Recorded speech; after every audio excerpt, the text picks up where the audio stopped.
Hey, que la que hay, mi amigo Rocky here. En este video vamos a hablar sobre, in today's video, we are going to be talking about por versus para. Now, I have a lot of students that have been asking me about this question from emails or comments on YouTube videos, and they've been having trouble with por versus para.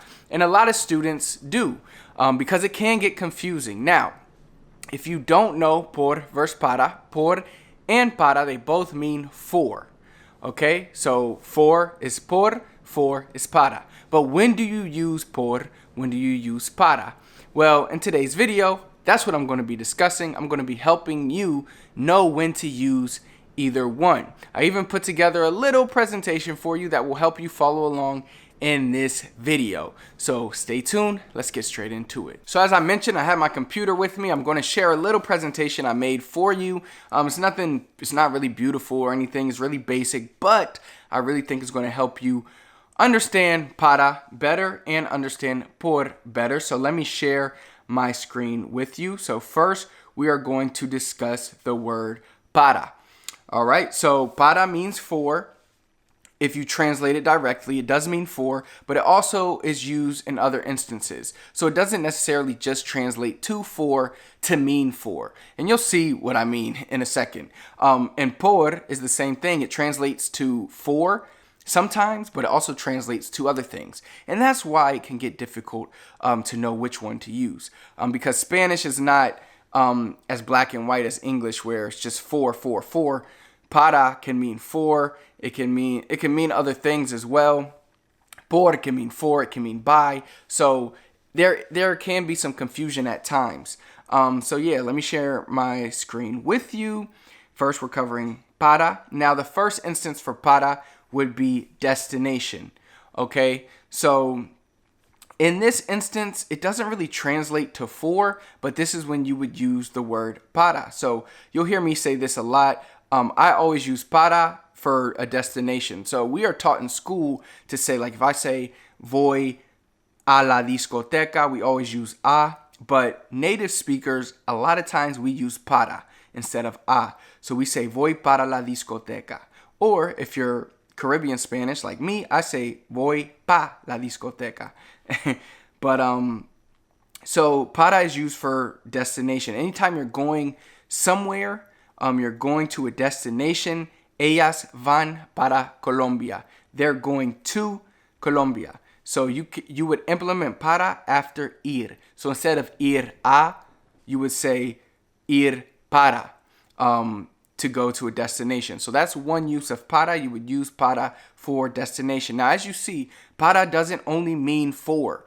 Also has a lot of other meanings, and it's used in a lot of different instances as we see here. All right. Now, the next instance that you would use para is for goals. Now, keep in mind, this doesn't necessarily have to mean a goal as in achieving a goal, like a lifelong goal that you're trying to achieve. This is just means to achieve. I'm doing this to achieve that. All right. So that's what I mean by goals here.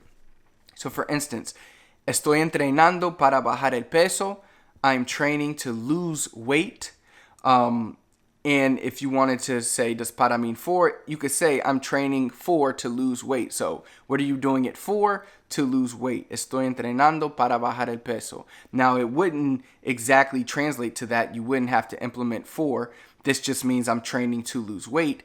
But whenever you're doing something to achieve something else, you wouldn't just say, estoy entrenando bajar el peso.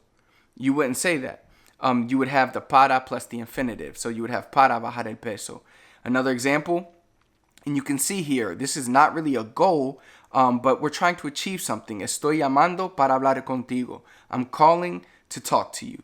So we remove the for in the direct translation, but if you really want to translate this with para meaning for, it's I'm calling for to talk to you. So what are you calling for? I'm calling to talk to you. That's what I'm calling for. All right, it's to talk to you. But it's not just estoy llamando a hablar contigo. You have to implement the para plus the infinitive here, which is hablar contigo. All right, so it's used for destination. It's used for goals. The next thing, it's for recipients. Okay, so this is Like if you have a gift to give to somebody, anytime you're giving somebody something or you have something for somebody, then you would use para in that instance. So here we have la comida es para tu madre. The food is for your mom. All right, la comida es para tu madre. This is when para directly means for. All right, but it's not la comida es por tu madre. La comida es para tu madre. All right, now the next one, another example. Compré la manzana para ti. I bought the apple for you. So it's for you. Again, anytime there's a recipient of something, it's for that person. Anytime you're giving somebody something, esto es para ti. This is for you. All right, so we have destination, goals, recipients, now deadline. So anytime that you have to have something for a day, so in this example, tú tienes que terminar el proyecto para viernes. So you have to finish the project for Friday. So anytime there is a deadline, you would use para. Okay, necesito el dinero para lunes. I need the money for Monday. So there's a deadline to that. You need this money by a certain day. So there's a deadline, all right? So those are the four main instances you're going to use para. Again, this is kind of a basic video to talk about the beginning things. I'm sure there's some rules and of course there's rules that can be broken every now and then with some of these words, as there always is in any language. But if you can master what I teach you in this video today, you will be well on your way. So now that we are done with para, let's hop into por. So por, the first is duration. Now keep in mind, this is different than a deadline. All right, this is different. Duration and deadline mean two different things. So a deadline, we use para when we say we need this by whenever. Duration is how much time. So whenever we say, so for example, in this example, we have trabajo por 9 horas al diario.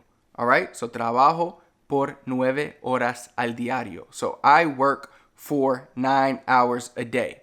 So you wouldn't say trabajo para 9 horas. It's trabajo por 9 horas because it's a duration. So él durmió por 8 horas. So he slept for 8 hours. Whenever we speak of durations of how long something happens, we say this happened for this amount of time. We use the word por. We don't use para. All right, so that's a good example of when you would use por for. But for for, I'm speaking Spanish and English together, but that gives you an example of when you would use por for the word for, and you wouldn't use para for. So the next thing we have is motivación, motivation. So you could say, I'm doing this for you. Lo voy a hacer por ti. So it's not, I'm doing this for, so it's not like if you say, I'm doing this for you, you wouldn't use para. Now, if you say, I have this for you, you would use para. Remember the recipient. But if you're doing something for somebody, like motivation, I'm doing this for you, lo voy a hacer por ti. Mis soldados se mueren por mí. This is something I hear a lot in trap songs because they're gangster rappers and they're talking about mis soldados se mueren por mí. My soldiers die for me. So this is like motivation, like they're doing this for me. All right, it's that motivation behind it. That's when you would use por. Okay, so we have duration, motivation. Next is barter and exchange. So anytime we are exchanging this for that, you would use por. So if you want to trade, like, hey, I'll give you my phone for $5, you would use por. All right, te doy $3 por 2 botellas de agua. So I'll give you $3 for 2 bottles of water. So you're exchanging the dollars for the bottles of water. Te cambio mi celular por tu computadora. I'll give you my cell phone for your computer. Again, you guys are exchanging. Anytime you're exchanging something, you would use the word por. All right, so pretty simple there. Next, we will cover mode of travel and or communication. Sorry if you guys hear my dog barking. She's crazy. But so here we're talking mode of travel and or communication. Now a lot of people will think travel, they'll think destination, I use para. Remember, mode of travel is different than the destination. Destination is I'm going to this place. Yo voy para el gimnasio. I'm going to a place. But when we're talking about mode of travel, we are talking like I went there by train. So a lot of times por will be used for by. So I went there by train. So it's really not that hard to confuse this because in this instance, por isn't really used for, it's used for by. So another way is of communication as well. So me habló por celular. So he talked to me by cell phone. So por means by when we're speaking of mode of travel and or communication. Pasamos por el río. We pass by the river. So it's really not that hard to mix up por when it comes to the mode of travel and or communication because para doesn't mean by.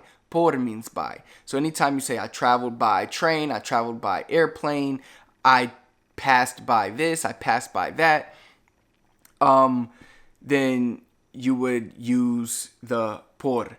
So an example of how you can use the destination and the mode of travel in one sentence, you could say, yo voy para la tienda por el carro or por la guagua. So I'm going to the store by car or by bus.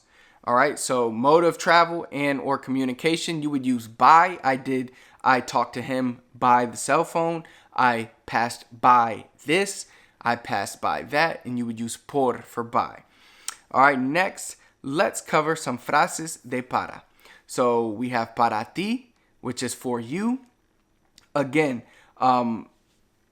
whenever we say para ti, it's if we have something for that person. Because remember, it's the recipient thing. All right, so I have this for you, para ti. Para qué and para qué, both of those, it really depends on the accent. So you could, on the accent over the E. So you could use para qué to say, I'm doing this so that this happens. Estoy haciendo esto para que something happens. Or you can use it in a similar way as porque. So porque means why. So para qué would mean like for what. All right. So you can use para qué for a question and you can use it so that. It's kind of the same thing as porque because you could use porque as why or because. It's the same thing here. You could use para qué for what, or you can use it for so that. And then we have para siempre means forever. So the word forever, you would say para siempre. Now we could talk about some frases de por favor, please, por ejemplo, for example, por supuesto, of course, por ciento, percentage, porque, I just went over that one, because, or you could put it together, why, or you could put it together and say because. Por fin means finally. So you can see there are a lot of different instances when you would use por and para. So the first thing is to not get confused and think por and para only mean for. As I showed you, they mean a lot of different things. Por also means by. Para can be used in plus the infinitive to mean to achieve something. So there are a lot of things you have to remember, but the more you practice this, the more it's going to become second nature. And it would pretty much be the equivalent of putting the wrong word in an English sentence. Like you just wouldn't do it because that's not what sounds right. Over time, when you practice this, that's what it's going to be like for Spanish. You won't mix up these por and para as much because you'll just subconsciously know what feels comfortable and you'll know that this sentence should use para, this sentence should use por. This again was the first lesson on por and para. I'm sure we will cover many more lessons. I'm sure I'll get a lot more questions on por and para, and I'm sure there's some things that I left out. And again, I'm a teacher, and every day I'm trying to improve to become a better teacher so that you can become better with your Spanish. So I will continue studying por para, trying to search maybe little rules that I may have left out that can continue to help you. And yeah, if you enjoyed this video, you already know what to do. Hit the thumbs up for me. If you want to learn more Spanish, take your Spanish to the next level, become conversationally fluent, I have free training that can help you get there. Click that link that I've pinned in the comments. You'll see it. It's called speakspanishfaster.com/lost-in-translation. Go there, do the training. It's free. And subscribe to our channel. Comment below if you have any other questions. And yeah, again, subscribe, turn on notifications so you never miss another video. Until next time, I'll see you then.